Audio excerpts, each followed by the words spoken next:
Good day, I am Ashlyn Rain Sapurco, the student nurse, and for today I will be applying a cold compress. Cold application is used to reduce pain, swelling, and inflammation. Do not use cold application for clients with impaired circulation, Raynaud's disease, cold hypersensitivity, impaired sensation, severe tissue ischemia, or those unable to report discomfort unless ordered by the physician. Before the procedure, I will assess the skin color, temperature, circulation, sensation, pain level, swelling, or wounds.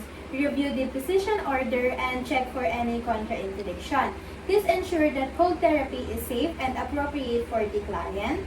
And after the procedure, I will reassess the skin condition, circulation, sensation, pain level, swelling, and the client's comfort, while observing for redness, pallor, prolonged numbness, burning, or skin damage. This evaluates the effectiveness of the therapy and detects any complication. So first, I will now identify the patient. Good day, ma'am. I am Ashlyn Rain Sapurco, the student nurse. Can you state your full name, please? Your birth date? July 22, 2007. Your age? 18 years old. Can I check your ID back, ma'am? Okay, thank you. Verifying the client's identity prevents error and ensure the correct clients receive the procedure. And next, I will verify the doctor's order for the type of moist cold application, location, duration, and desired temperature. Verifying the doctor's order ensure the correct treatment is given. So now, I will now review the client chart for the medical history and contraindication that may prohibit the use of cold therapy. Reviewing the chart identifies contraindication that may prohibit the use of cold therapy. Okay. Next, I will now assess the client's skin around the area to be treated and check the client's temperature and pain sensitivity.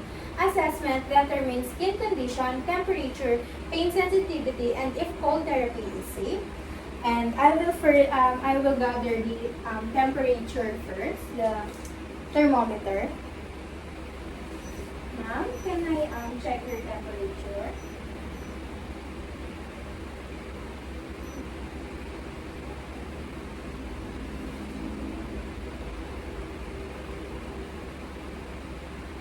Thank you. I will now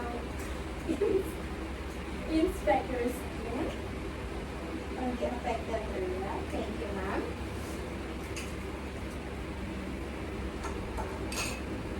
And if there is a wound, I will inspect its size, color, odor, tenderness, and drainage.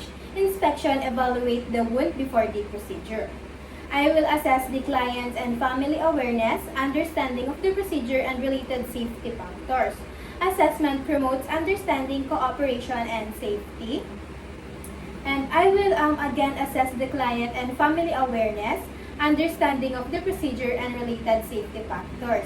Assessment confirms understanding and reinforces safety. I will assess the client vital signs and mobility. Assessment provides baseline data and determine the client ability to tolerate the procedure. I will gather on the needed for the vital sign. Can I check your temperature? Thank you. And I will identify the expected outcome of the moist cold application. Identifying expected outcomes help evaluate the effectiveness of the therapy. I will also assemble and prepare all the equipment and supplies needed. Preparing equipment saves time and keep the procedure organized. The materials needed are the alcohol, clean gloves, the cold compress, and also the materials for the vital signs. And now I will explain the procedure clearly and completely to the client and ask for the client approval. Good day, ma'am. I am going to apply a cold compress to the affected area as ordered by your doctor. This treatment will help reduce swelling, pain, and inflammation. This procedure will take only a few minutes. If you feel too much discomfort, numbness, or pain during the procedure, Please let me know immediately. May I proceed, ma'am? Thank you. So, explanation promotes understanding, reduces anxiety, and gains cooperation. So, I will now describe the sensation the client may feel and explain the precaution to prevent friction or numbness. So, ma'am, while the moist cold compress is applied, you may feel cold, numbness, coolness, tingling, or slight numbness. These are natural sensations. Please avoid rubbing or scratching the areas to prevent friction. If you feel too much numbness, burning, severe pain, or discomfort, please tell me immediately so I can stop the procedure. Thank you. So, explaining sensation and precaution helps prevent friction and numbness. I will now provide privacy throughout the procedure to maintain the client's dignity and comfort. And next, I will position the client comfortably in bed. Keep the affected body part in proper alignment, expose only the body part of the treated, and drape the client as needed. Proper positioning promotes comfort, body alignment, and privacy. Ma'am, you may lay in a comfortable position and only expose the affected areas. So next, I will perform hand hygiene and put on a clean gloves to prevent the spread of microorganisms.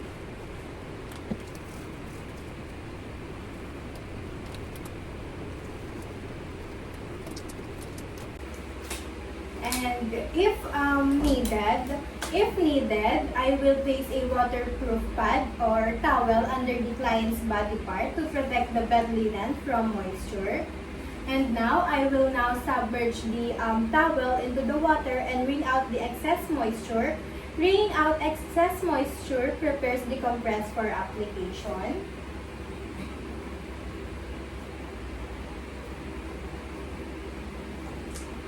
And next, I will now apply the moist cold compress to the affected area and mold it over the side. Proper application ensure effective cold therapy. I will now apply the cold compress.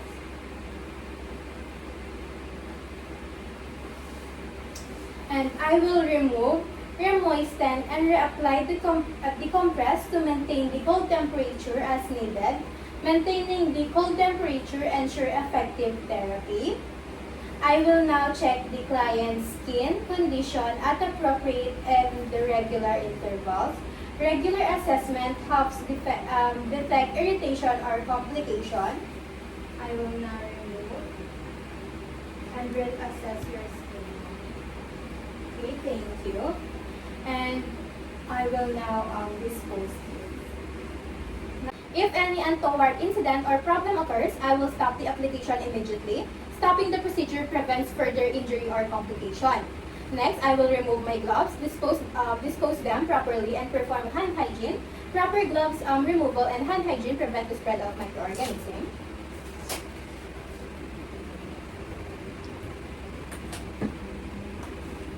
I will help the client into a comfortable position, promotes comfort after the procedure. Ma'am, you may now lay in the comfortable position and talk about your area. Thank you. I will remove, clean, and dry, and store or dispose the supplies and equipment properly. Proper cleaning and disposal prevent contamination. I will just dispose them. And now, I will inspect the treated body part or wound for evidence of the effectiveness of the therapy and sensitivity to touch. Inspection evaluates the effectiveness of therapy and sensitivity to touch. Ma'am, I will now inspect your affected areas after the cold compress. May I? Thank you, ma'am. So now, I will now ask the clients to describe the level of comfort and any burning sensation after the procedure. Ma'am, how comfortable do you feel now? Okay. Do you experience any burning sensation during the treatment? Thank you.